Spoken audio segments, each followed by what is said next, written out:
All right, folks. Well, good morning, everybody. My name is Matt Thogerson, and I'm going to be your MC this morning. So, welcome, of course, to everyone here who is at Friendly House and anybody who's attending this meeting on Zoom. And now our normal speech things. So, HGP believes strongly in the freedom of speech, but the views expressed by myself, our musicians, today's speaker, HGP members, and our guests at today's meeting are not the official views of the Humanists of Greater Portland. Humanism is a secular, reason-based approach to life that holds that all humans are worthy of compassion, dignity, and opportunity, regardless of origin or creed. We believe that morality is intrinsic to our shared humanity, not handed down from above. In short, we can all be good without a God. All right.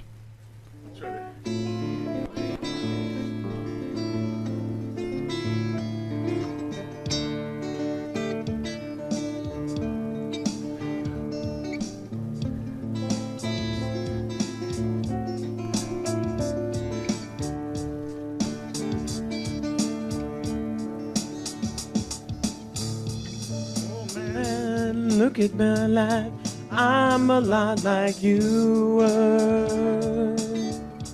Oh man, look at my life, I'm a lot like you were.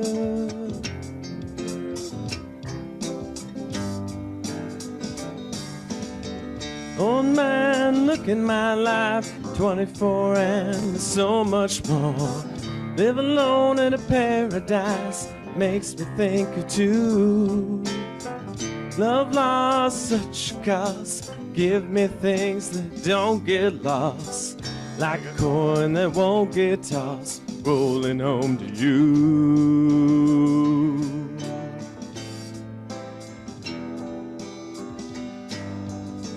Old man, to look at my life, I'm like you. I need someone to love me the whole day through. Oh, look at my eyes and tell me that's true.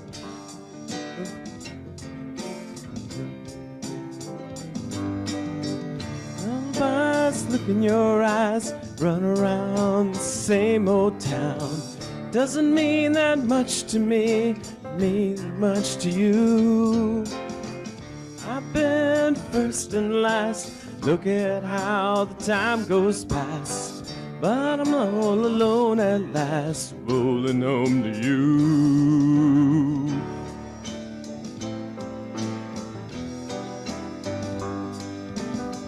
Old man, to look in my life, I'm a lot like you.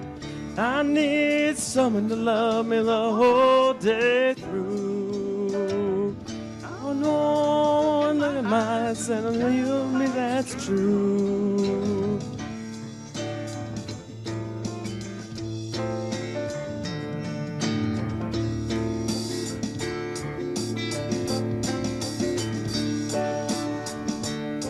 And look at my life, I'm a lot like you were. Oh man, look at my life, I'm a lot like you were.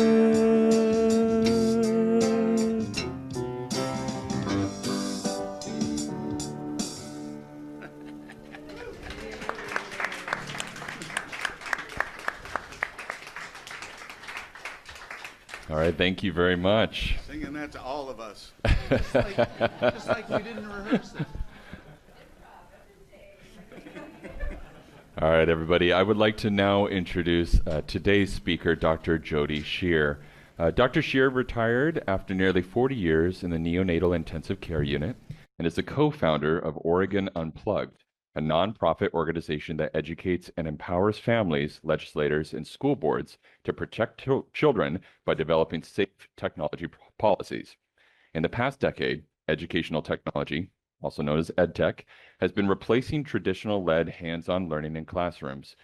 Jody will today present the current state of K-12 education, risks and harms to kids of EdTech, and the startling decline in academic outcomes over the past decade, and how we might reorient K-12 education for healthier outcomes for our children. Well, he does that. I'm just going to say hello. I am Jody Shear, a wife, mother, and very concerned grandmother who's here to talk to you today about some of the challenges of educational technology that's taken over our classrooms. And I just want to thank the musicians. That was wonderful. It was a wonderful connection to love and human connection, which really is going to be the antidote to what I'm going to talk about today. And you'll probably need a little bit of that feeling good stuff to get you through this. So, all right, are we ready to roll? So as we're getting this started, let me just say that I got invested in this problem of educational technology due to my 40 years as a pediatrician, invested in the well-being and lives of children, all of our kids, as well as a issue that came up in our family that ended up being quite traumatic and painful. So my 8-year-old grandson was raised with intentional and limited screen. He went to school and became addicted to a video game called Minecraft.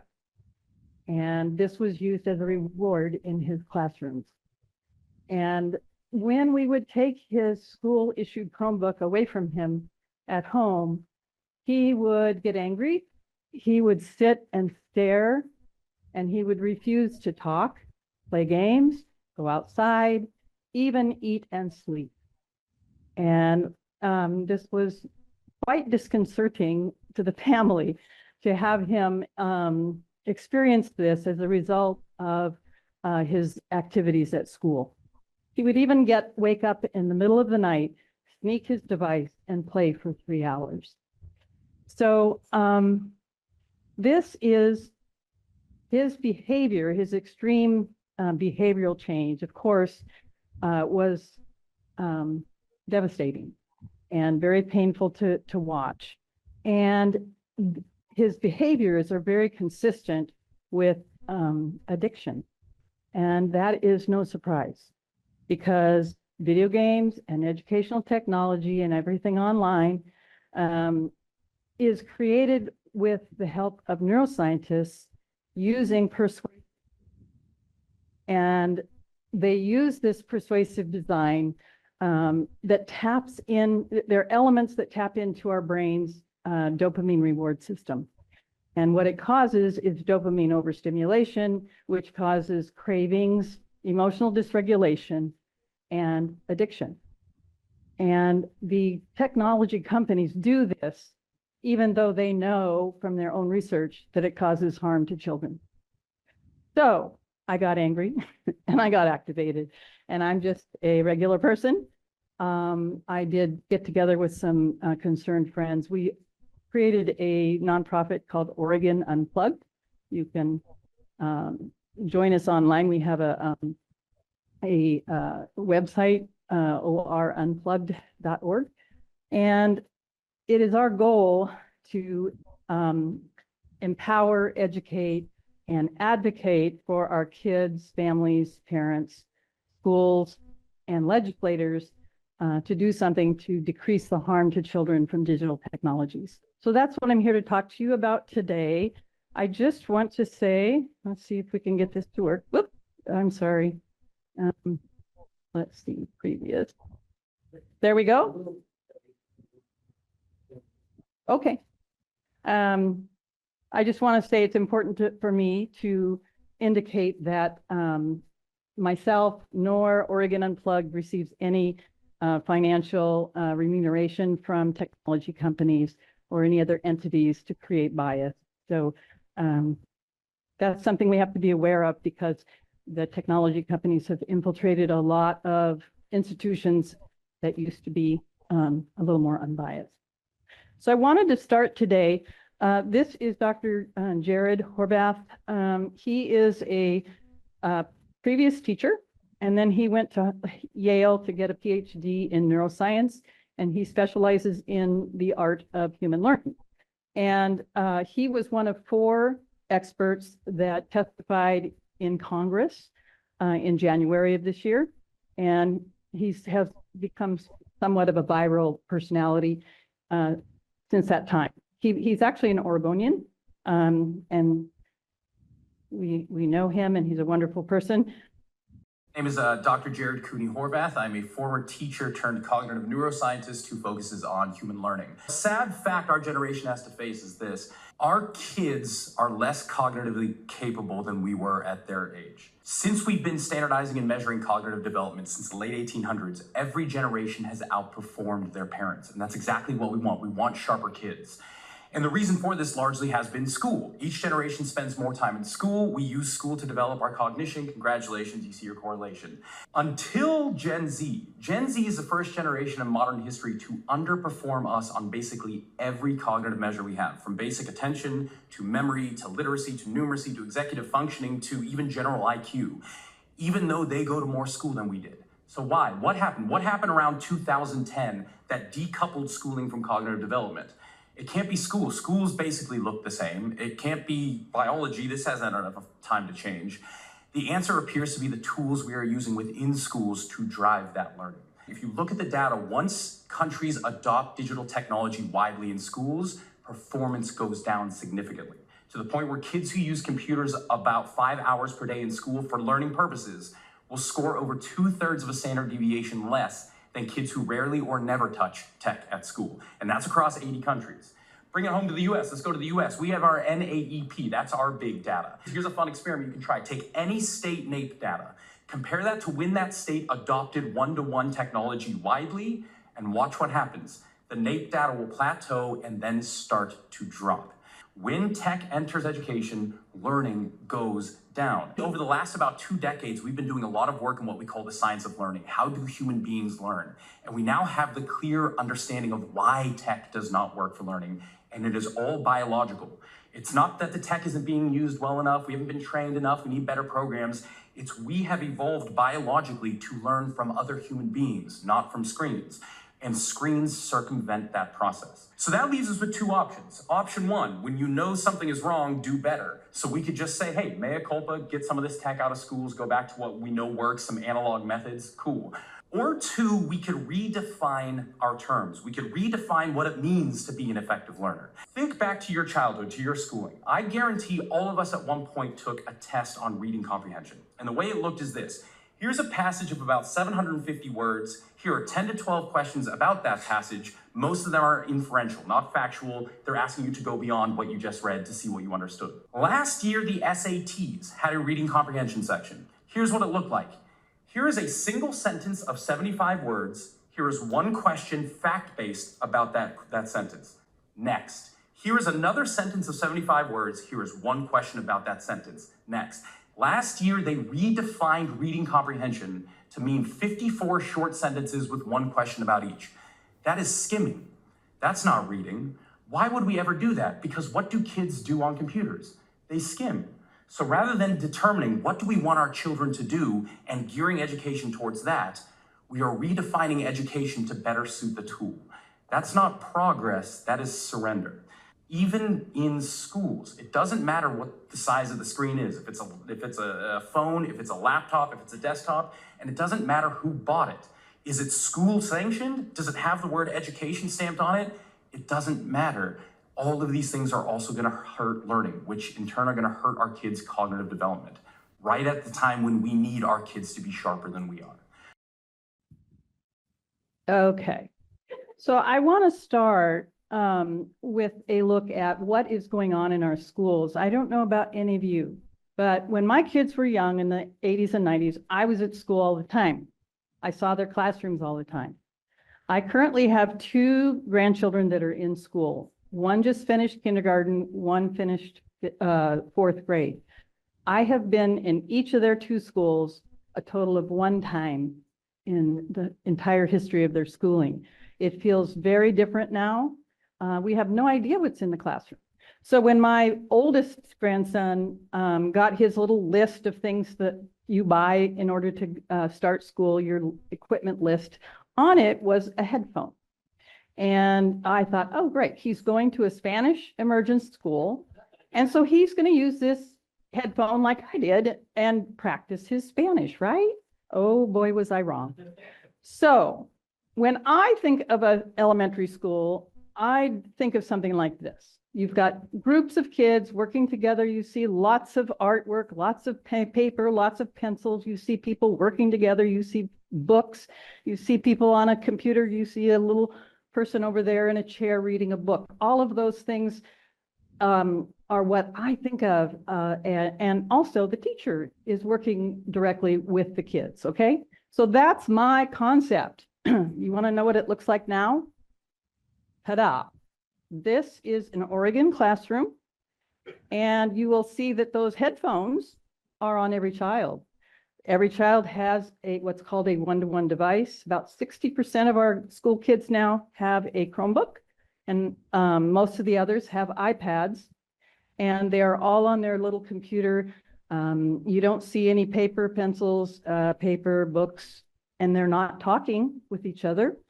And they have gamified learning apps for much of their learning. And when they get older, they will get a computerized time management system that will prompt them when they have homework due and when they haven't done it, and so on and so forth. So we have put all of that thinking into a computer. Because these educational technology programs need access to the internet, you'll be so happy to know that your kindergartners have full access to all the wonders of the internet, which has some of the most beautiful things and some of the most worst, awful things in the world delivered right to your kindergartner through 12th grader at school. This is a picture from Seattle, from Emily Churkin. She's the screen time consultant. These are kids waiting to go into school in the morning, and there's a playground behind them that is empty. And what are they doing? They are all watching videos on their devices. One of the things, YouTube is owned by Google. And so when you have Google Classroom, you have complete access to YouTube. And kids know this, they're pretty smart. And that's what they're doing. I also talked to a substitute teacher in the Portland School District, and he was telling me about a school morning that he had had recently. You walk into the classroom, you take roll on your own device, you have them stir up their computers, and you do math on a device. It's reading time. So let's get a YouTube of somebody reading a book. And then, oh my God, we finally have music. Guess what? It is a video of somebody else singing. Nothing like what we just got to appreciate a few minutes ago. So I hope that this isn't illustrative of what goes on every day in these classrooms, but the fact that it is happening at all deeply concerns me. So how did this happen? I'm going to walk you through just a really brief history of ed tech in schools. So in the early 2000s, the technology companies thought, wow, we have this great opportunity to put devices in schools so that we'll have lifelong users of that technology. And we're going to make these great apps. And guess what? Your kids will learn twice as much in half of the time. Isn't that exciting? And they sold that to our educational system. So we started in the 2000s. Kids were able to work on computers in a computer lab, generally speaking. So there were computers. You can see these are the old-fashioned ones. They got to learn how to use a computer, and hopefully they were learning some literacy skills on what to do with information online. And that evolved into computer pedagogy. For those of you not in the education system, pedagogy was a new word for me. That is how you deliver learning to your students. And so what happened is that now we have education of everything on computers. I have a daughter and a sister-in-law who were teaching at this time, and they were told everything you can put on the computer, that's what you have to do when you're teaching. So this is what our classrooms look like. Again, everybody on their device, everybody with headphones. Between 2010 and 26, which is now, this revolution has continued. And the next step in this was to give every child a one-on-one digital device. That's called digital lock-in. Keep that in mind. I'm going to talk about that a little bit later. In Oregon, between 2012 and 18, we had early adopters. And that was like the Corvallis, Portland, Forest Grove, and David Douglas school districts that got on the one-to-one bandwagon. But the pandemic really cemented that. That's when we had more than 90% of school children on devices because they couldn't go to school. And this is pretty true for all of our nation. And so we're going to take a little deviation here and talk about tools. When you see this tool, everybody knows what it is, right? It's a hammer. What do we use it for? Nails. Even though you can use it for lots of things. You can pull nails out of boards, you can tear down a shed, you can put a hole in the wall, you can use it as a doorstop, okay? All those things are true. But when we see this, that's what we think. So this is a Chromebook, and you could put an iPad there. When kids see that, what do they see this tool as its primary use? Well, let's take a look at that. The average US child, this should scare you, 8 to 18 spends 5 to 9 hours a day. So let's take a Midland amount and say that they are spending 2,500 hours on entertainment at home. Now I didn't make this up. This is the American Academy of Child and Adolescent Psychiatry. And then they go to school. And again, they spend 1 to 6 hours a day at school on a device. So I took a Midland amount, 2.5 hours a day. And so that's 500 hours per year on a digital device. Now, how many of those hours are for learning? Well, interestingly, studies have shown that for every 60 minutes a student is on a device at school, 38 of those minutes are spent either multitasking or on entertainment. And so that means only 1/3 of the time they're actually in school on a device, they're doing anything that can look like learning. So that's 180 hours of learning each year. I think you can understand why most kids spend a lot of time at school on entertainment, because look at that, 180 learning hours versus 2,500 entertainment hours. And I think this is a really important slide because something's wrong.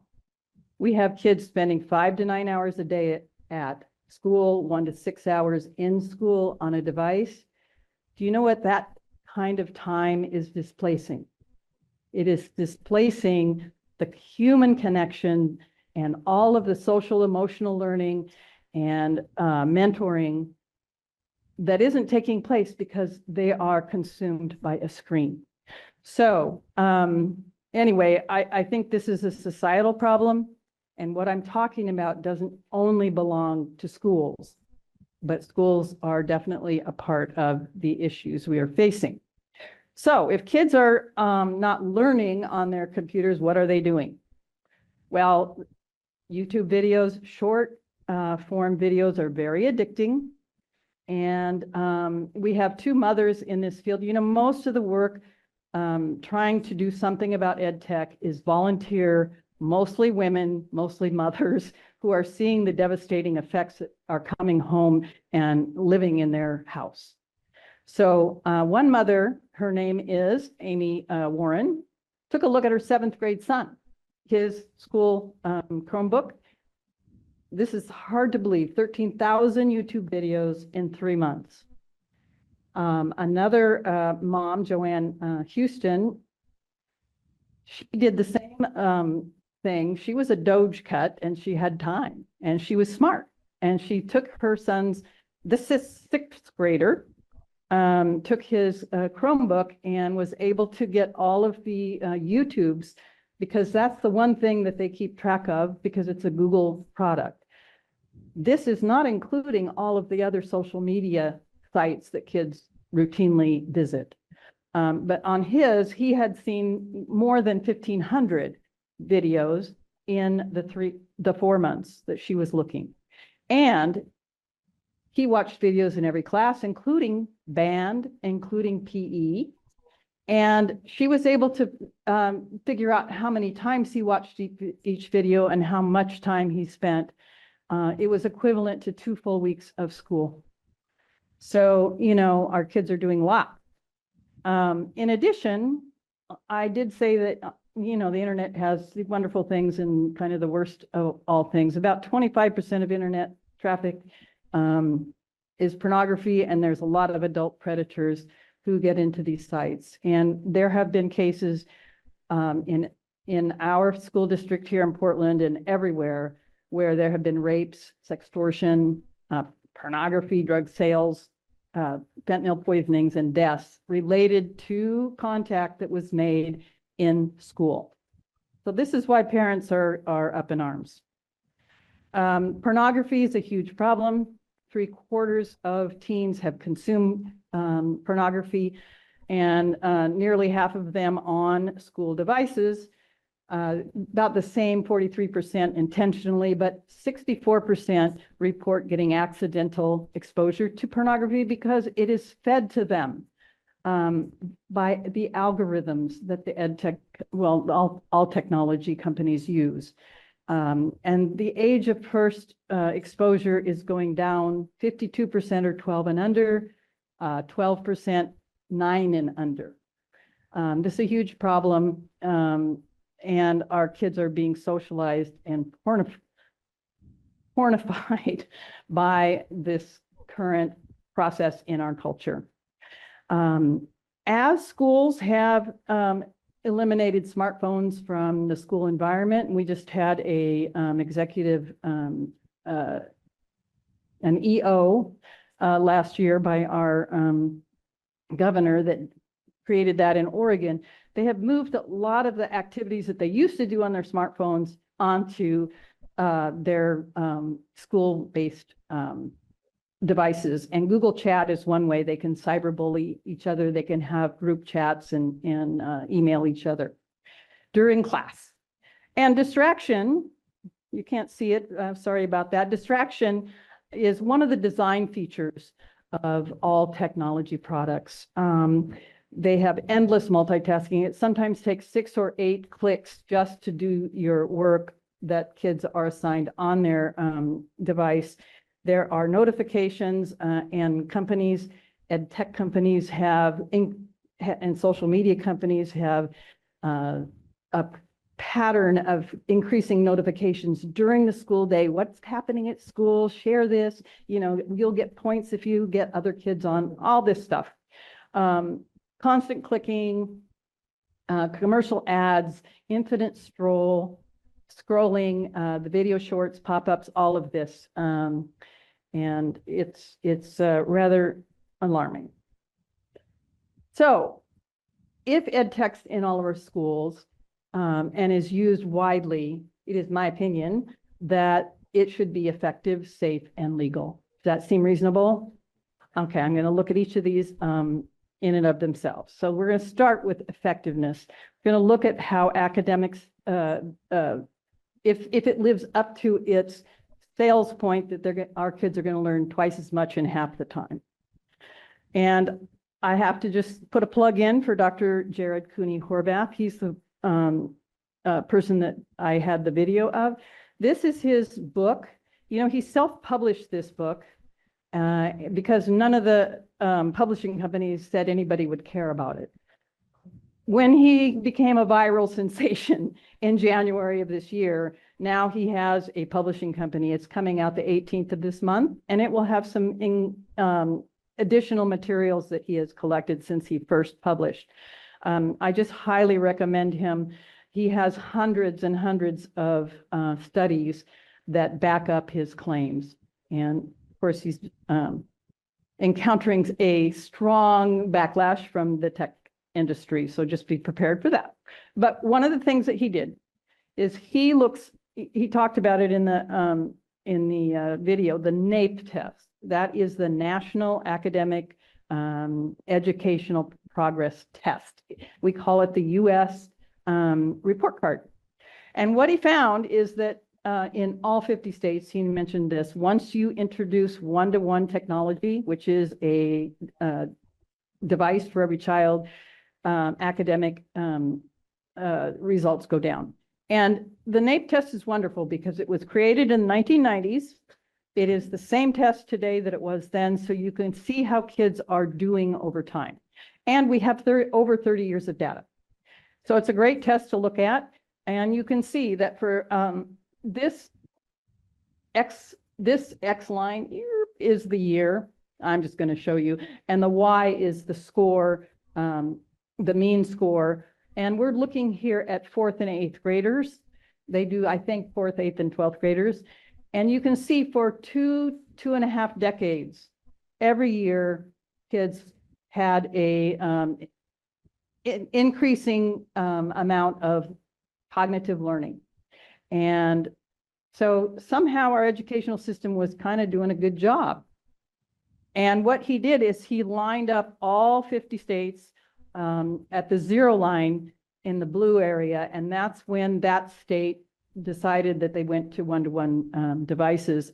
And you can see what happened after that. And you can also see that reading suffers more than math, and that is, like Dr. Horvath said, related to how we learn to read. So I got curious, what is Oregon's outcomes? And so you can look up, I just took this right off of the NAEP website, and you can see this is 4th grade math and reading. And you can see that, especially for math, we were significantly above the national average in 2000. We kind of plateaued out, and then we took a dive around the year 2019-20 when we did one-to-one devices. Again, we were very close to the mean in 2000 for reading, and now we are significantly below. And in fact, Oregon has the notoriety to be the 50th state currently in 3rd grade reading outcomes. So we are in bad situation. 8th grade is kind of similar. We were significantly above the national average in reading and math in the year 2000. Now we are underperforming. Another way to look at this is a worldwide phenomenon. This isn't just the US. This is a international program. It's called the Program for International Student Assessment. And it tests 15-year-olds worldwide, and every 3 years. There's more than 80 countries that take this test in reading, math, and science. And what this is an aggregate of scores in 3 years, 12, 15, and 18. They ask students, how many hours a day do you spend on a device at school? And you can see what happens. It's a very significant drop between kids who get no computer time with an average of about 490, and those that have greater than 6 hours, which is close to 440. So that is a huge and very statistically significant drop. The more computer learning you have, the worse your academic outcomes. Another way to look at this data, and a couple weeks ago you had a talk from Mary Burns on AI, and she mentioned that when you're looking at academic outcomes, you need to look at things over time. You can't just look at 1 or 2 years. And this is a study that just came out this spring. It's from the Stanford University Educational Opportunity Project, and they looked at school districts. So each of these little lines here are school districts, and they looked at 10 years. How is your school district doing in 2025 compared to how it was doing in 2015? And so what you can see here is for reading, these are the school districts that are doing better now than they were a decade ago, 17%. In math, it's a little better. It's 30%. And it looks like, you know, it's between zero, a little bit of change to about a year and a half.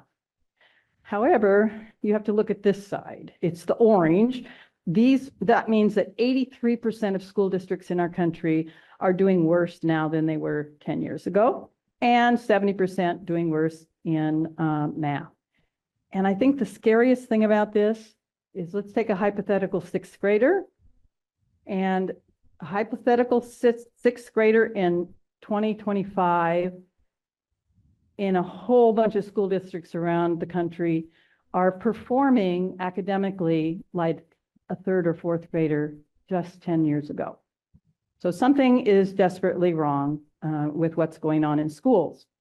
Now, I just want to take a little carve out and say there are places where technology is very helpful. Assistive technologies for disabled students, it can be very helpful helping them to maintain or improve their functional capabilities and their learning. And these are things like text-to-speech programs, portable braille, speech generating systems for kids who are nonverbal. And there are some kids that need extra repetition and drills. Excellent for that. Once they learn something, they need to repeat it again and again and again. Well, it's a wonderful tool for that.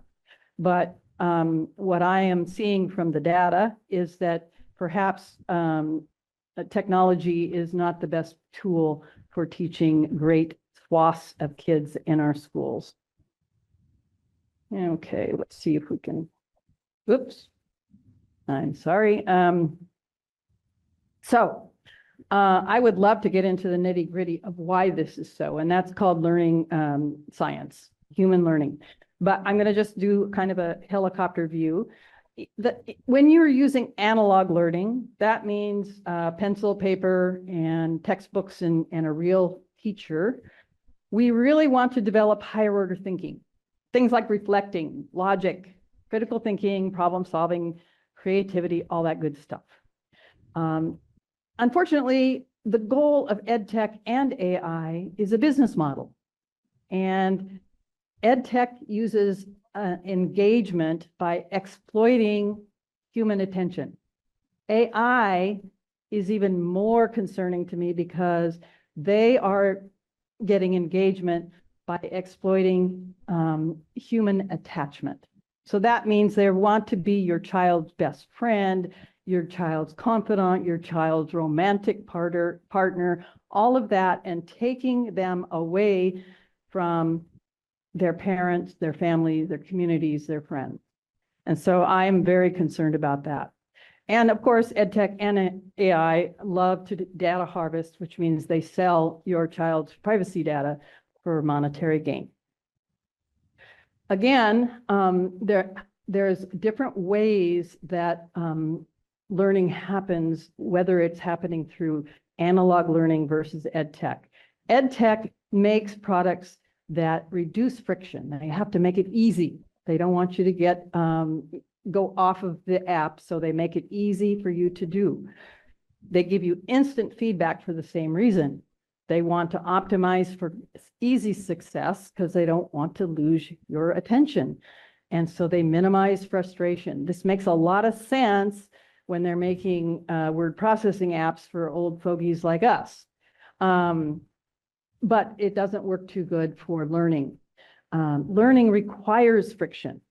That hard work of learning and retrieving information from your memory and doing that hard work is what it takes to get long-term memory and good learning. And if it's too easy, you lose that. Delayed feedback, same thing. If you have delayed feedback, you have to sit with uncertainty, you have to explore. It just requires deeper thinking. Failure. I think you've all heard that, Thomas Edison failed 1,000 times before he made the electric light. You need to experience failure and then solve problems to gain confidence in your own brain. And that's why confusion is also good. Sitting with uncertainty makes your brain work harder. And if you want to have kids that develop confidence that I can work hard and figure out anything that comes at me, that's what you want. Instead of offloading things to a computer and being insecure. That's one of the things about AI. With kids being exposed to AI, they don't have confidence that their writing is good or that their research is okay because they don't have that. Anyway, learning also requires breaks. Processing time is important, and that is quiet time and thoughtful time. And what concerns me is when I see brain breaks in curricula in schools right now, they will put a YouTube on, and a YouTube will overstimulate kids and give them lots of flashy colors and this and that. And it is that downtime when the brain puts recent learning into deep memory. And so you circumvent that. You don't get that with ed technology. So this is all about how the brain works. Again, transfer of skills and learning is another big thing. Transfer is a high order skill where you take something you learned here in one context and you can put it somewhere else in a different and completely unfamiliar context. And when you're learning on a tool, which is a computer, your experience is narrow and there's very little variability. And so what happens is in neuroscience, you create an episodic memory, which is tied to the place, the time, and in this case, the tool. And what you see is kids will learn on a tool, but they can't take that learning and make it in the real world. This is a real catch because iReady is used all over the country. iReady teaches math primarily and reading, and you test on that and kids will get better. This is what my grandson says. Yeah, I hate iReady because I can't work things out on paper with math. He's a math whiz. And he says, you know, it just tells you when you get it wrong, but it doesn't tell you why. And so it tells you the answer. So I could just retake the test. I know the answer and I've learned something, right? I mean, he can see it. He's 10 and he understands that. At any rate, in real life, we learn things in multiple contexts and lots of variability. And what our brain does is it takes all those experiences and it makes what's called a semantic memory.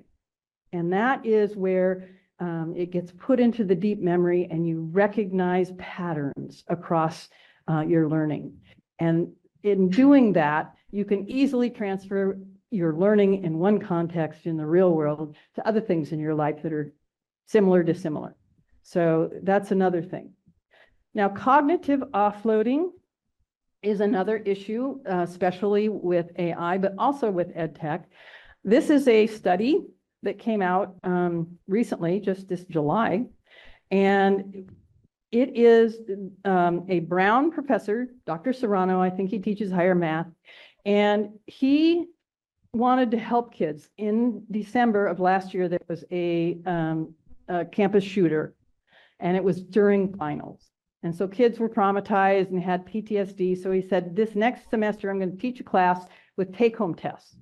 And he noticed some really interesting things. For one thing, his class size is usually 30. It jumped to 86. The other thing is, look at the scores in orange. Those were the scores of the midterm. And they averaged 96. Isn't that wonderful? In the past, his midterms would score between 60 and 80. So then he decided something's a little wacky here. And he changed the final to an in-person exam. And they came in to take the test. Well, right away, 18 kids dropped out. And 9 didn't bother to show up. And 3 got a 0, even though they came. But the average, which is the gray lines, you don't need to see the numbers, but the average score was 49. He had never had a final score less than 65. So what does this tell you? there was some cheating going on. And, AI can easily do your homework for you and ask kids, do you want me to do the homework for you? And so kids are human. If they have this opportunity, they're going to take advantage of it. And why does this bother us? Well, these kids right here are the ones that are going to be doing your surgery in the future, building your buildings, being your scientists, engineers, and so on. So it's one of those things that we all need to be concerned about, because this is not learning. This is, having access to information does not mean that you understand how to use that information. So that is a big problem. So my summary is EdTech effective for academic and cognitive growth? Doesn't look like it to me. And in reality, if you look at studies in education, the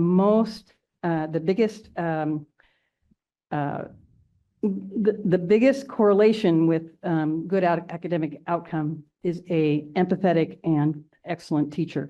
And where the Silicon Valley tech people send their kids? To analog schools. They don't get devices.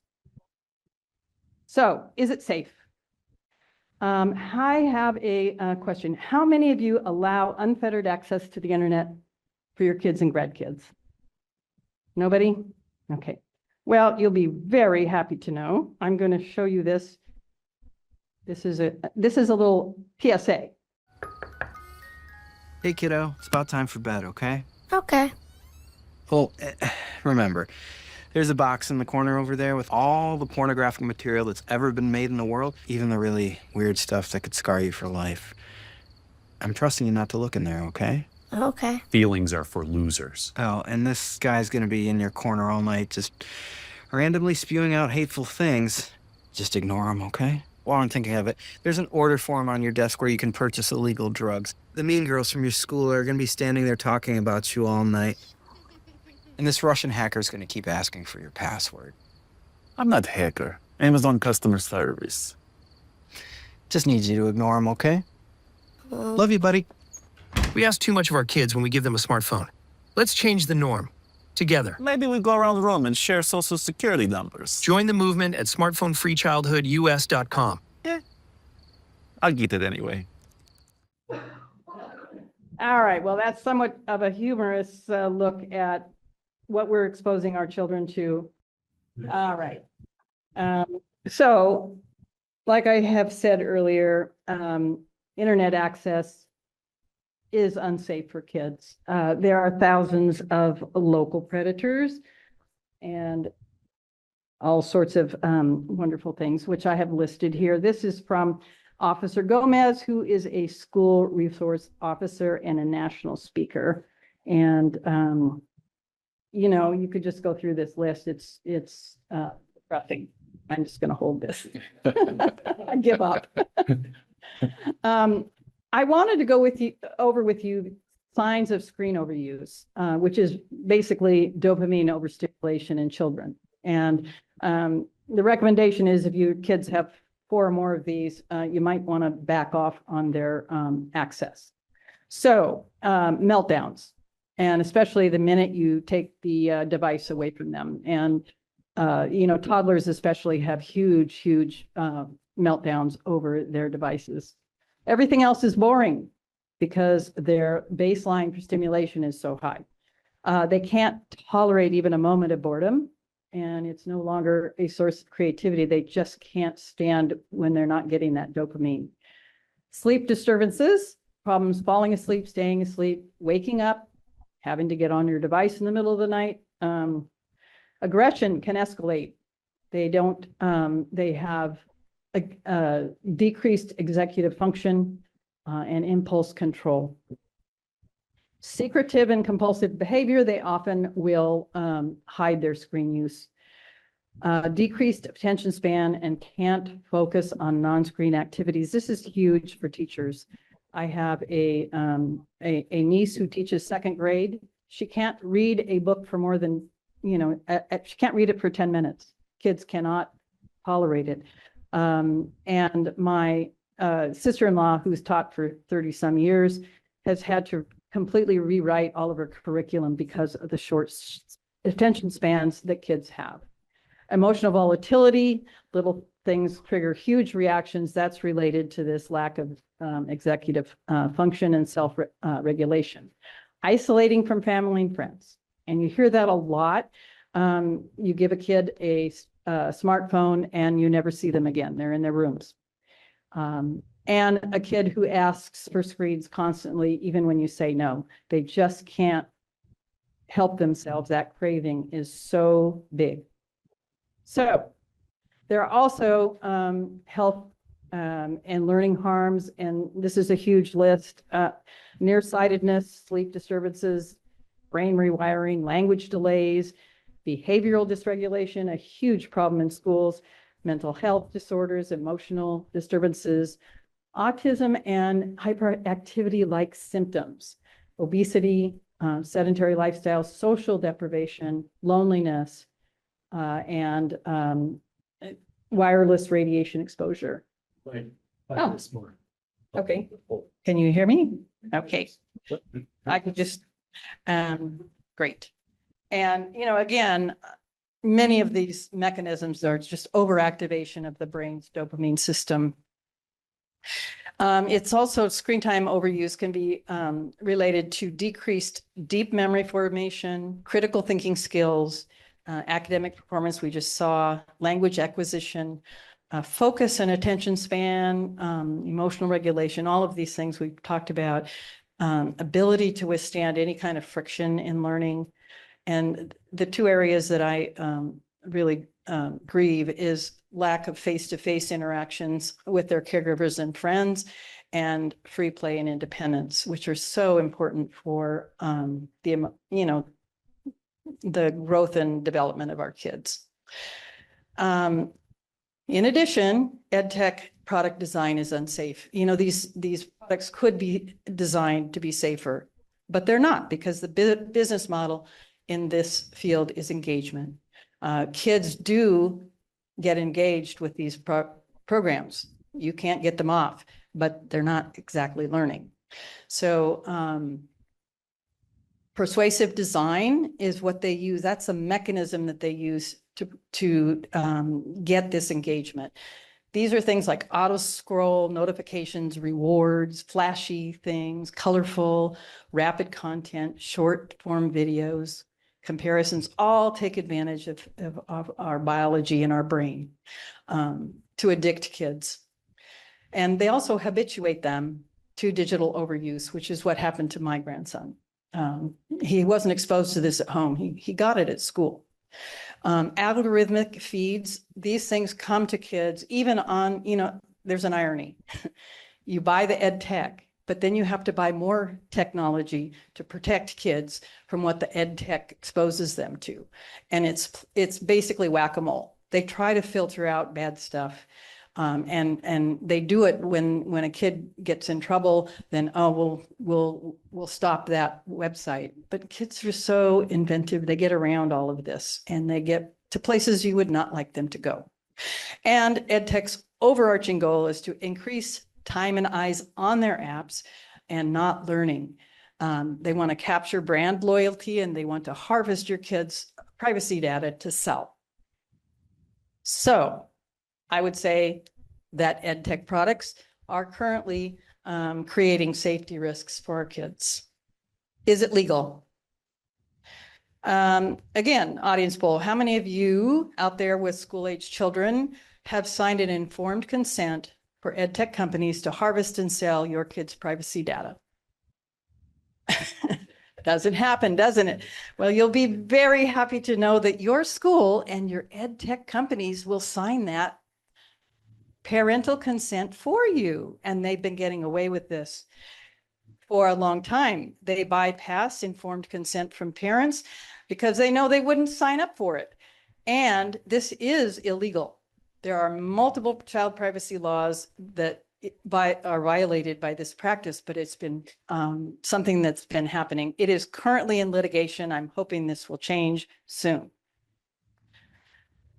Internet Safety Labs is an independent organization that looks at internet safety. They found that more than 9 out of 10 ed tech apps that they looked at harvested student information for sale. And you'll be really happy to know that every time your child logs on to their account in Google Classroom at school, there will be an average of 6.7 trackers collecting their data. Human Rights Watch is another independent organization, and they've done their study. They found that 96% of ed tech companies collect and sell privacy data. Why is this a big deal? This personal data that is collected on kids sets them up for a lifetime of risk for profiling, for advertising, for data leaks, and identity theft. I mean, when you get into this, it's appalling. They sell this data to police departments who use it to figure out who's likely to have criminal behavior. Guess who ends up in that profile? It's really something. Right now, there's a lawsuit against iReady. This mother did a FOI, a Freedom of Information Act, got the information that was collected on her daughter. Included was everything she'd ever written at school, every presentation that she'd ever given, including one where she introduced herself, her name, her birth date, her parents, her siblings, her pets, her hobbies, her best friends. Okay, what do you use in your passwords when you're older? This is valuable data that sets kids up for terrible things in the future. So, EdTech has serious efficacy, safety, and legal shortcomings. What can we do? I like Emily Churkin. She's the screen time consultant. She says we need to be tech intentional, not anti-tech. Kids obviously need to learn something about technology. But she says use screen-based technology that enhances, nurtures, and supports ourselves, our child, and our family in a way that aligns with our values. And let's resist, delay, and limit screen use that interferes with healthy mental, physical, cognitive, and emotional development. And I like that. It's a nice summary, but if you want it simple, her thing is when it comes to screen time, being tech intentional means less is more, later is better, and relationships and skills before screens. And that is something we should all be living by, in my opinion. Practical suggestions before I end. We need to do a course correction. We need to reprioritize analog teaching methods and support our teachers. The money that's being spent on all this technology could better be used on teachers and ed techs in the classroom to help our kids learn the way that they're supposed to, which is from other human beings. 2, let's use digital education products that are proven to be safe, effective, and legal by an outside independent source and not take their word for it because we see how well they've done so far. Privacy data collected in schools should never be sold, in my opinion. Eliminate one-to-one digital devices and go back to a computer lab or computers in a cart so that they're not used and they're not individualized. Kids, when they have their own device, can put all sorts of things on there that bypass the what they should be doing. And practice technology education, not education through technology.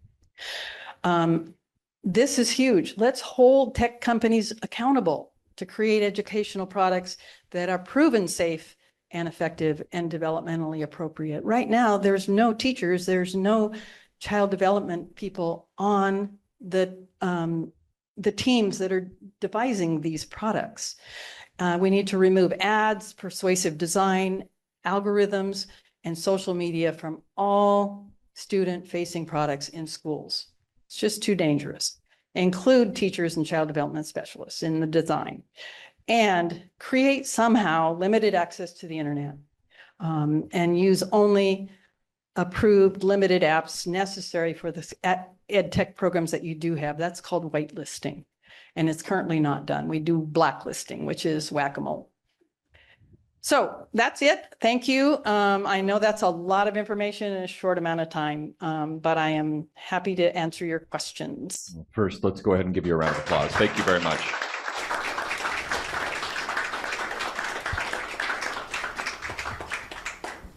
Here, now, there's a lot of this talk about leads to behavioral disorders, right? And law enforcement are those who usually end up dealing with behavioral disorders in the forms of shootings or gang violence and things like that. And then there's also the court system, who also has to process all of this. I think they should be also involved in the combating this. Get their voices in to say, hey, everybody has to deal with what you're doing to our kids here. I think that there's ability right now for what the ed tech companies are creating as a social problem, but this is bigger than that too, because kids are, remember, using technology 2,500 hours out of school. So I think we have a big need to deal with this as a societal issue. And yeah, I mean, I think it's sad, but I agree with kids. If kids are having less executive function, less cognitive growth, they're going to be more apt to get in trouble with the law too, because they don't have the thinking skills that they used to. So, yeah. Let's go to question number 2. I very much appreciate the spotlight that you're shining on this issue and the work that your group is doing, particularly to connect the dots between legal aspects, learning aspects, and so forth. As a researcher, before I retired, my area was standardized testing and the effects on school kids. So there's a lot of simpatico here. And there are a couple of factors that it might be a good idea for you all to consider. One is that in the correlation that you made between the time that scores fell off, it was right around the year 2000. Generally, that fall off is blamed on COVID. The other factor is a much longer term factor, but one which Dr. Horvath mentioned several times, and that is the effect of standardized testing, which one of which is that it's had the effect of doing what was famously called multiple choice teaching. Those are the words of Debbie Meyer, who was the first teacher to be granted a MacArthur Genius Award. And so those two things complicate, but give more substance maybe to the explanations that you all are finding. Yeah, I think that one of the problems with extricating ed tech from schools is standardized testing. And a lot of states, including our own, have this requirement that you test 3 times a year in addition to all the other testing that is going on. And I do think it's an issue to look at. And there is a movement amongst parents to go back to paper-based testing, which of course is difficult now because we've switched and you get instant results and so on and so forth. So there's a lot of concern around that. In terms of COVID, if COVID was the only thing causing this problem, that one set of data, the zero line wasn't 2000. The zero line was when states adopt a 1-in-1 policy. Maine is a good example. Maine was an early adopter. In 2002 to 2007, they went to 1-to-1. They used to be like second in the nation in academic outcomes. You know what they are now? 47th. So I think that all things are complex. You can't point to one thing. I mean, I'm pointing to school technology, but there's a lot happening in the homes. I have a particular concern about young children before the age of 6, before school, because it absolutely rewires their brain. And it does not do them any favors when they spend a lot of time on screens. And so those are, when you're on a screen, you're not doing what kids are supposed to do, which is playing, interacting with their environment. Just 1/2 hour a day below the age of 5 and less is correlated with language acquisition deficits. Just a 1/2 hour a day. And, for every hour that they're on a device, they're missing out on some number of thousands, I can't remember the number of words, and it makes a difference. So we are looking at a society-wide problem that we have to come to grips with. But when you send your kid to school, that's a line where I think we have higher accountability to look at what's going on and do something different and course correct. So we've got several questions to rush through here with about 10 minutes remaining in our allotted question time. So we'll do a bit of a speed run here. Let's see question number. Jump over to Zoom. Thank you for reminding me why I didn't become a traditional teacher, first of all. I pivoted for school and yes. So again, I foresaw all of this and I was like, oh my gosh, I can't do it. I was suffering from a lot of those things that kids are, and I'm sure a lot of us are as well. So that was my question. What do you are you helping parents too, or just adults set that example? Is Oregon Unplugged helping adults too? This is not.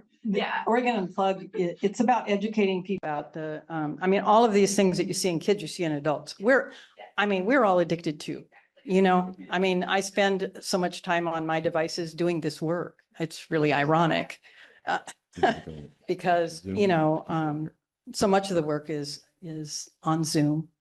So yes, it's tough. It's a societal obsession. So. Yeah. So first question here from Zoom.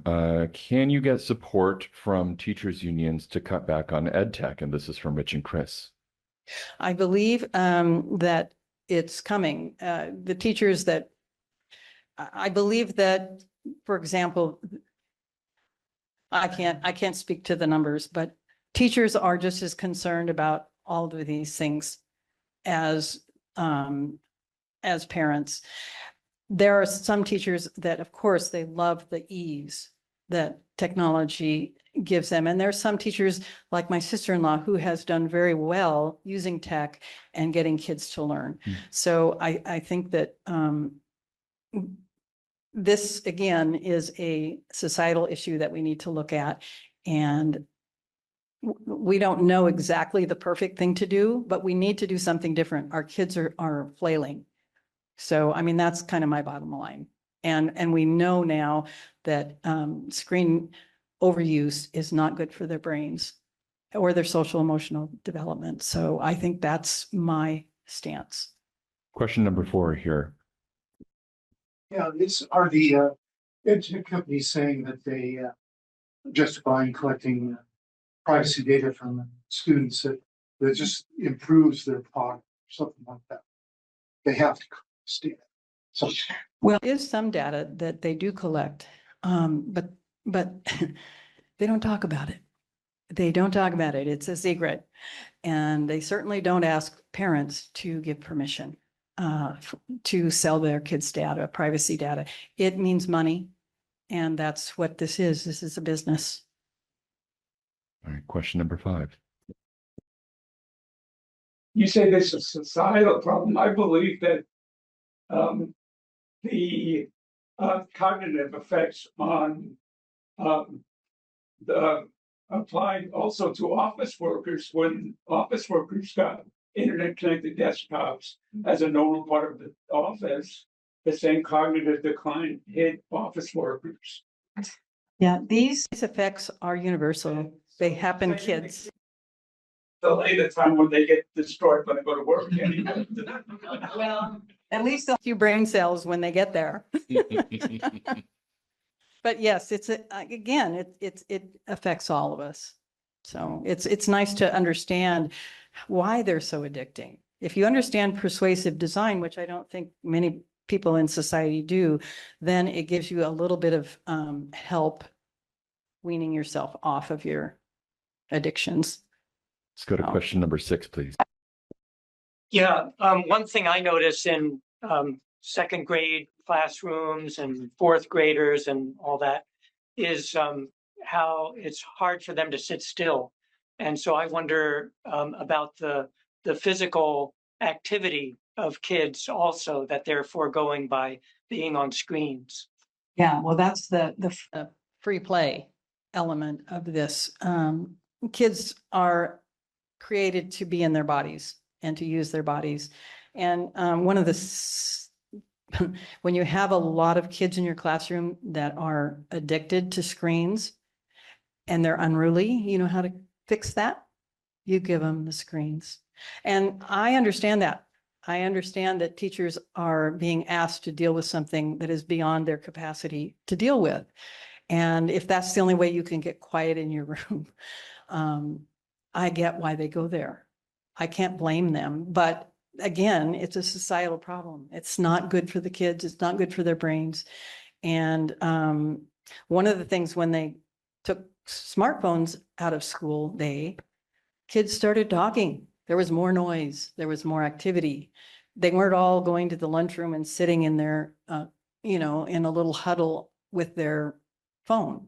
They were actually talking and playing games and doing things that they should be doing for their development. But yeah, this is a huge issue. And the more we understand it, the more we can at least take some small steps to make it better. Maybe we'll try to get to a couple more questions here. We've got here in town, here in this room. Let's go to 7, please. So we've got a 5-year-old granddaughter, and her parents are both Montessori people, and they say 1 hour of screen time, all screens, only 1 hour per day at their house. When she comes over to our house for the weekend, once or twice a month, she just latches on like the poltergeist girl right onto the TV and just won't let go. And if it's not the TV, then it's video games.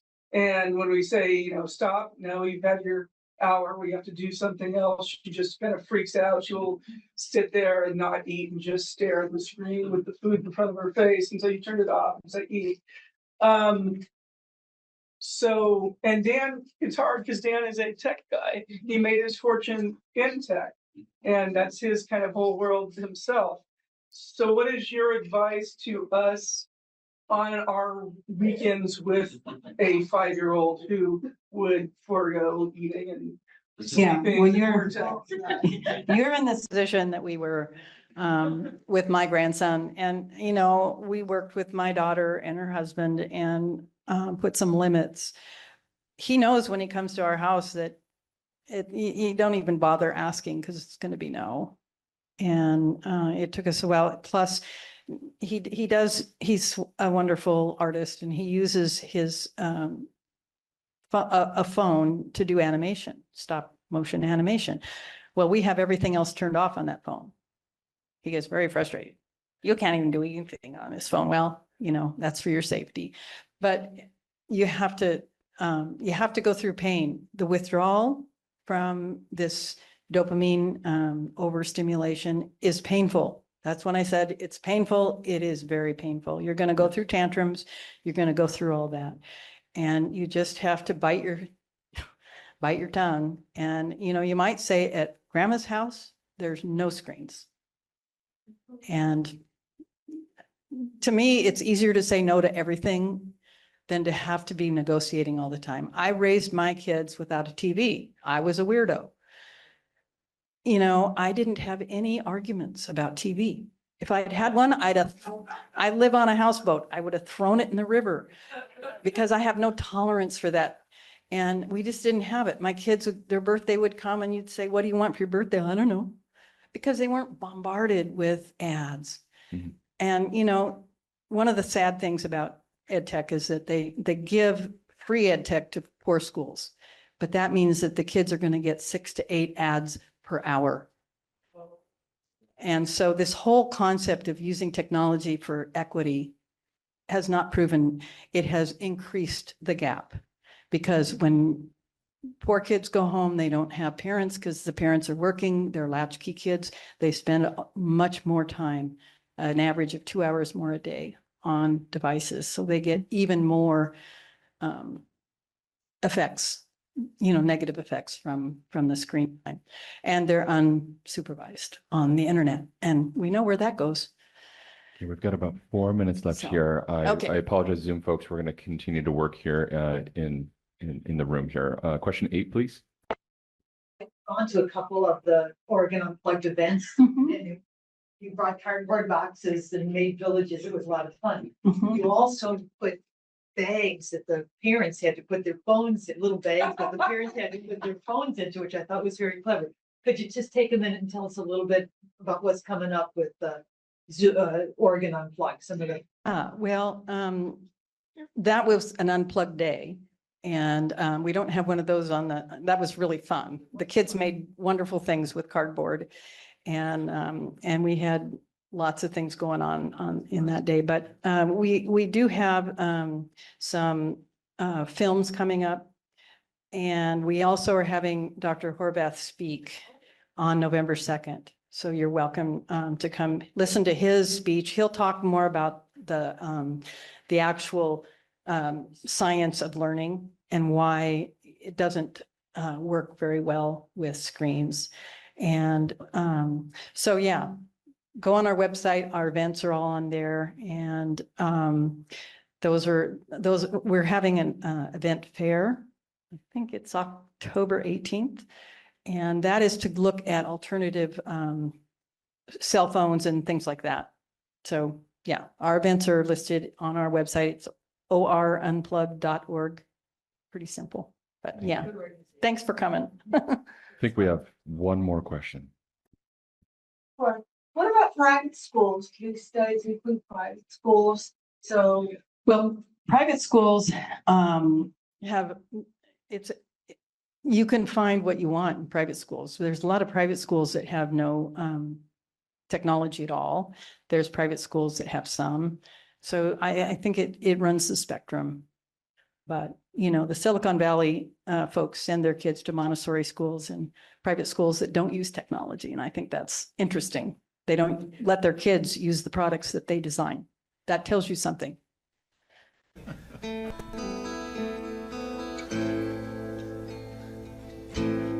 Hello, darkness, my old friend. I've come to talk with you again. Because a vision softly creeping left its seeds while I was sleeping, and the vision that was planted in my brain still remains within the sound of silence. In restless dreams I walked alone, narrow streets of cobblestone, neath the halo of a street lamp. I turned my collar to the cold and damp, when my eyes were stabbed by the flash of a neon light that split the night and touched the sounds of silence. Tonight I saw 10,000 people, maybe more.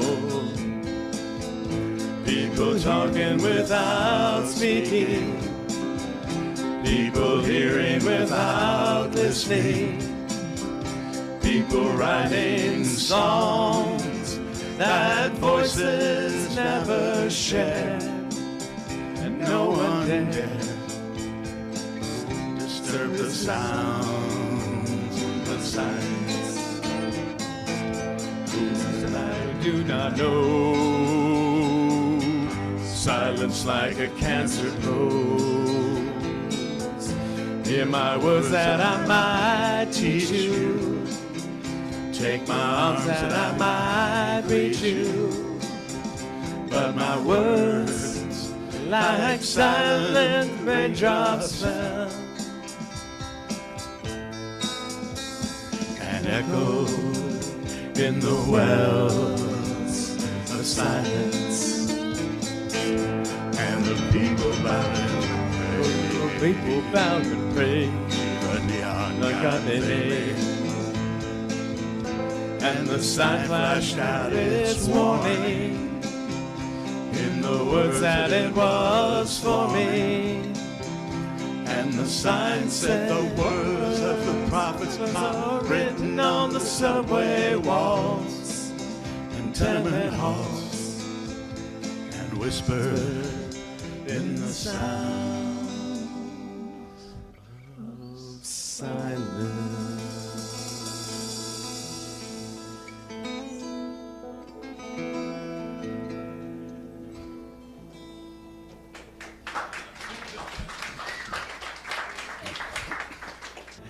I can see clearly now as the digital devices are turned off.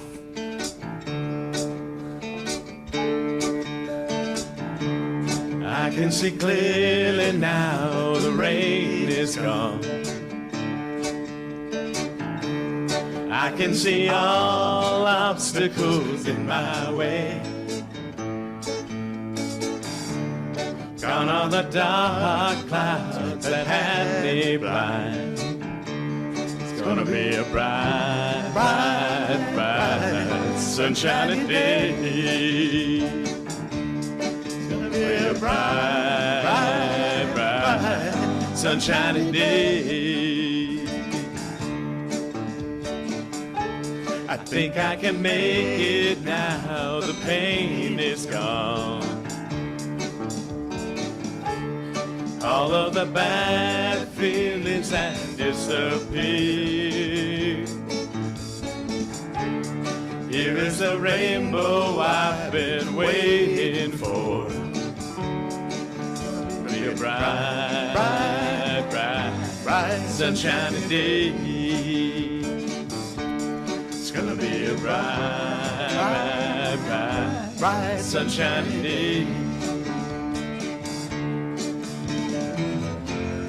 Look all around, there's nothing but blue sky. Look straight ahead, it's nothing but blue sky.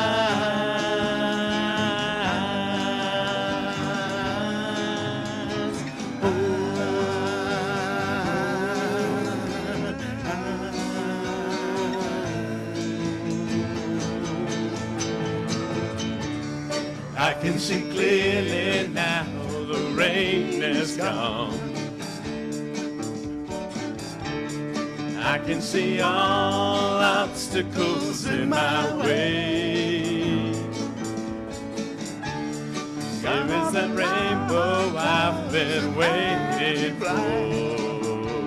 It's gonna be a bright, bright, bright, bright, sunshiny day. It's gonna be a bright, bright, bright, sunshiny day. It's gonna be a bright, bright, bright, sunshiny day. It's gonna be a bright, bright, bright, sunshiny day. It's gonna be a bright, bright, sunshiny day.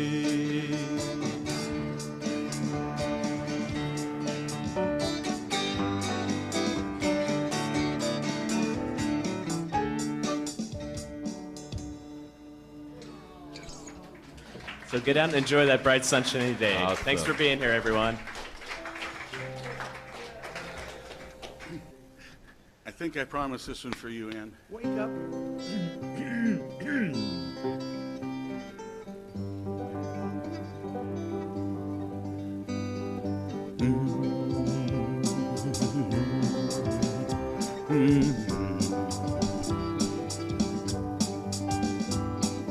Yes, I understand that every life must end.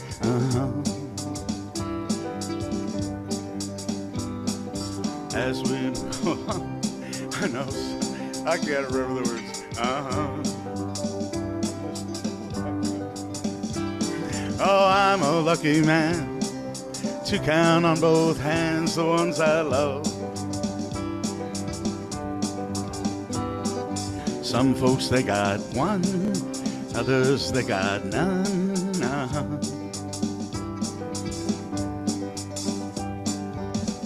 Stay with me,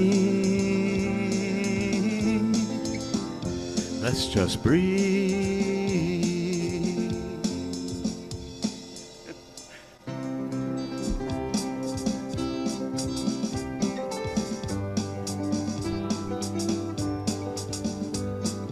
Practiced on my sins, never gonna let me win.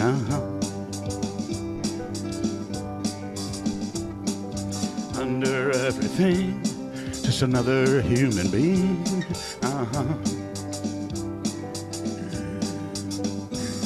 Oh, I don't wanna hurt. There's too much in this world to make me bleed. Stay with me, you're all I see.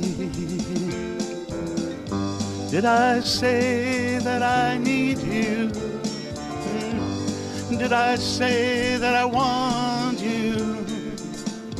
If I didn't, I'm a fool, you see. No one knows this more than me. As I come clean, I wonder every day as I look upon your face.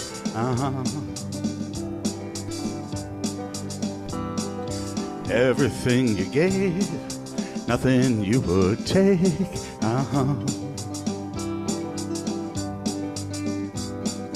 Nothing you would take. Everything you gave. Did I say that I need you? Did I say that I want you? If I didn't, I'm a fool, you see. No one knows this more than me. As I come clean,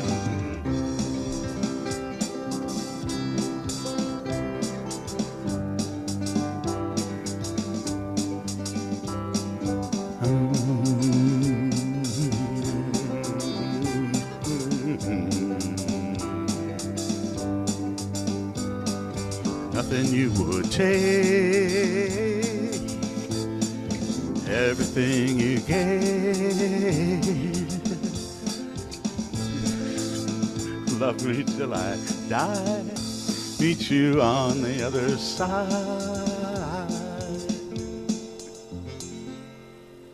We never tell Mike when the ending is.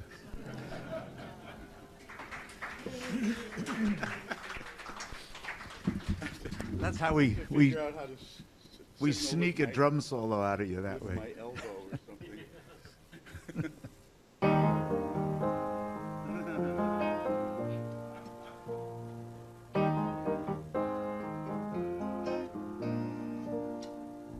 Well, the sun is surely sinking down, but the moon is slowly rising. So this old world must still be spinning round, and I still love you. So close your eyes, you can close your eyes, it's alright. Now I don't know no love songs, and I can't sing the blues anymore, but I can sing this song, and you can sing this song when I'm gone.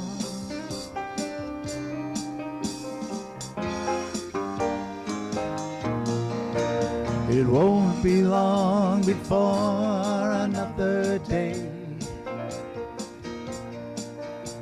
we're gonna have a good time. and no one's gonna take that time away.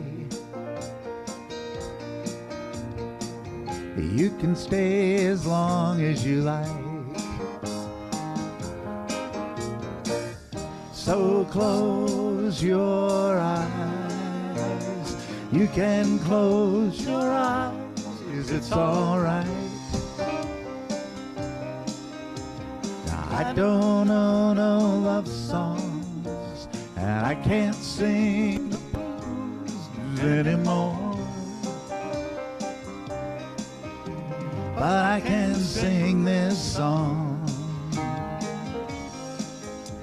and you can sing this song when I'm gone.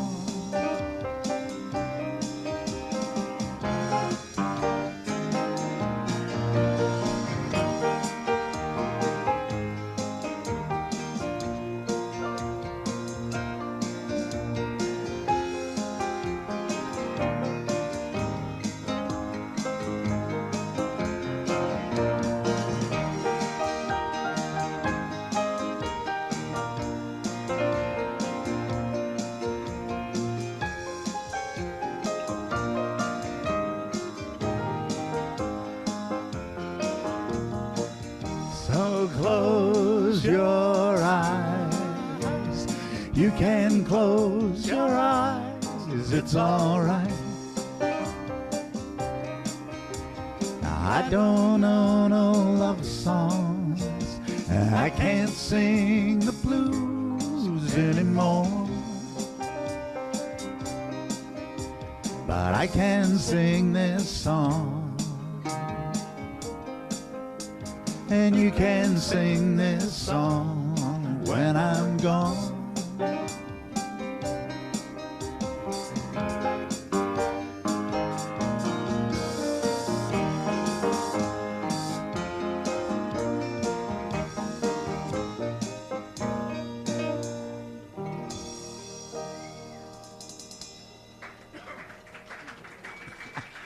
Added a measure in there.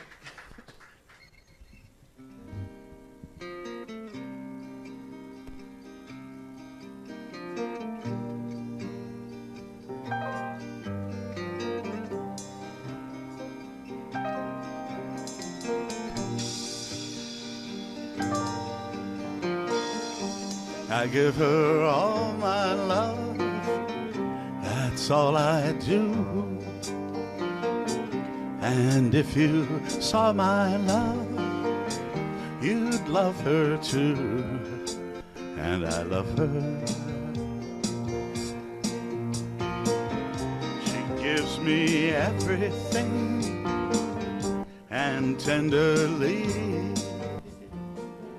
the kiss my lover brings, she brings to me, and I love her. A love like ours could never die, as long as I have you near me. Bright are the stars that shine, dark is the sky. I know this love of mine will never die, and I love her.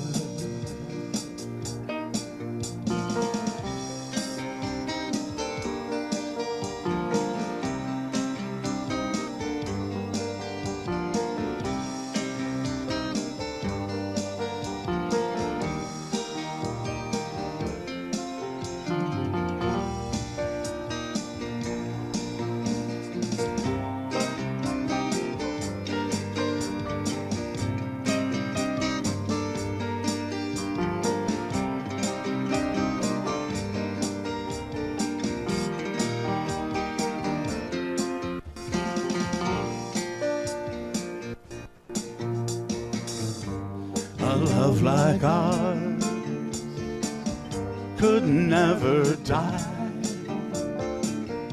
as long as I have you near me. Bright are the stars that shine, dark is the sky. I know this love of mine will never die, and I love her.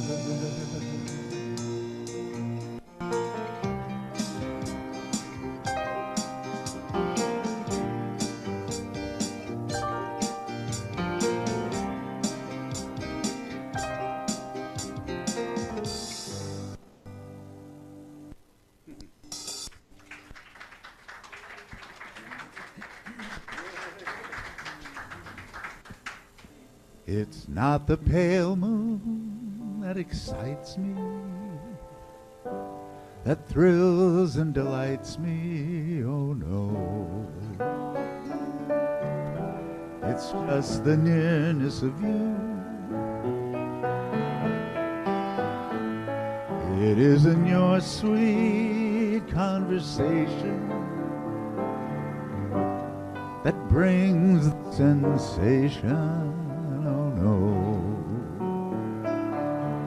It's just the nearness of you. When you're in my arms and I'm holding you close to me, all my wildest dreams come true. I need no soft lights to enchant me, if you'll only grant me the right to hold you ever so tight and to feel in the night the nearness of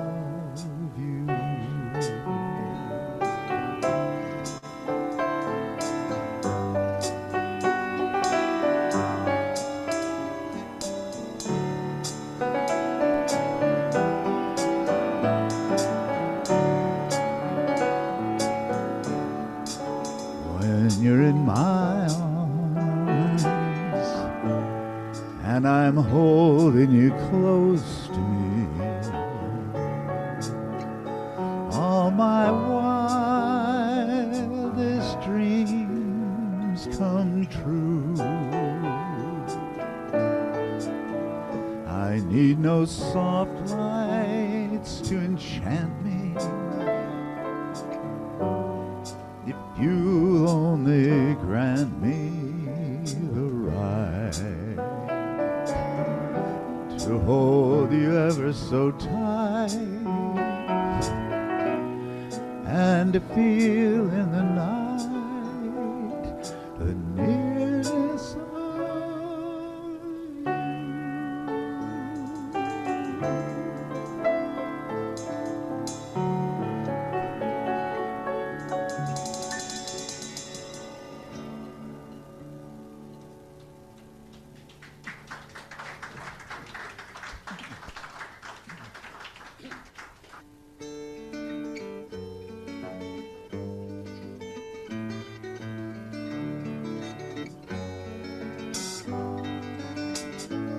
I can't hold it on the road with you sitting here beside me, and I'm drunk out of my mind merely from the fact that you are here.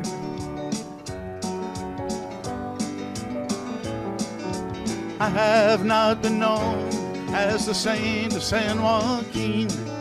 I'd just as soon right now pull on over to the side of the road and show you what I mean. Na na na na na na na. Na na na na na na na. July, you're a woman more than anyone I've ever known.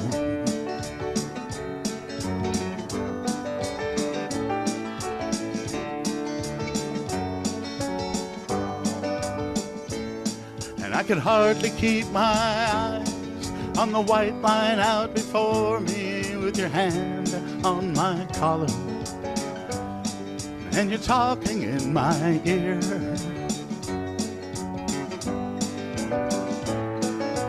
I have been around with a gypsy girl named Shannon, the daughter of the devil. Now, ain't it funny I should mention that to you? I haven't thought of her in years. Na na na na na na na. Na na na na na na na. July, you're a woman more than anyone I've ever known.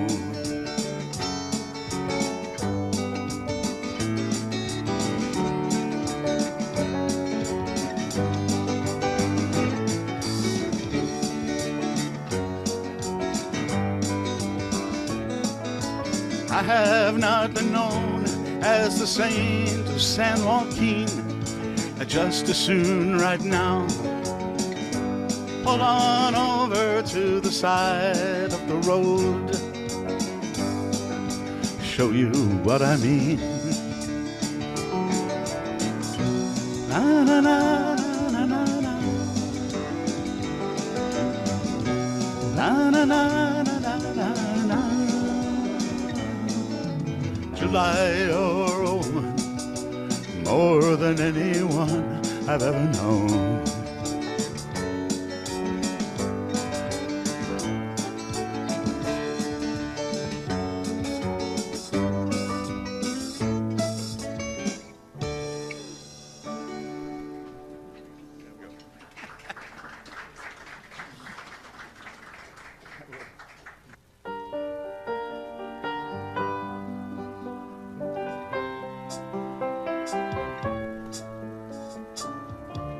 Sit and think on a warm evening. I stopped to drink, but the tavern shut down. I had planned to see you this summer. Plans go wrong, and we will be so very long alone.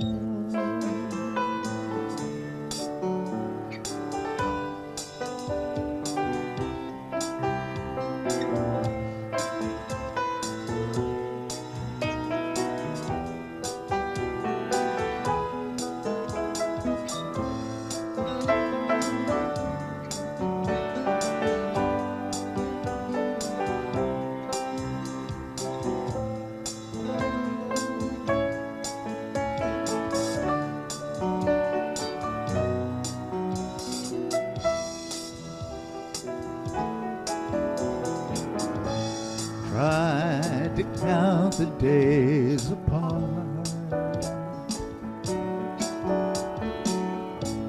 It seems too long ago to start.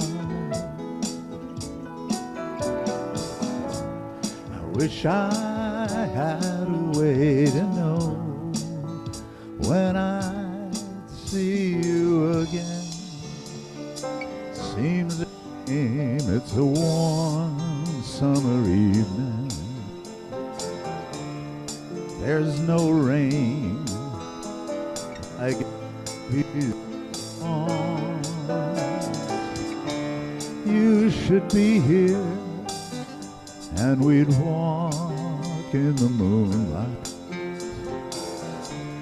Someone said, stage all wrong. They didn't know you'd gone.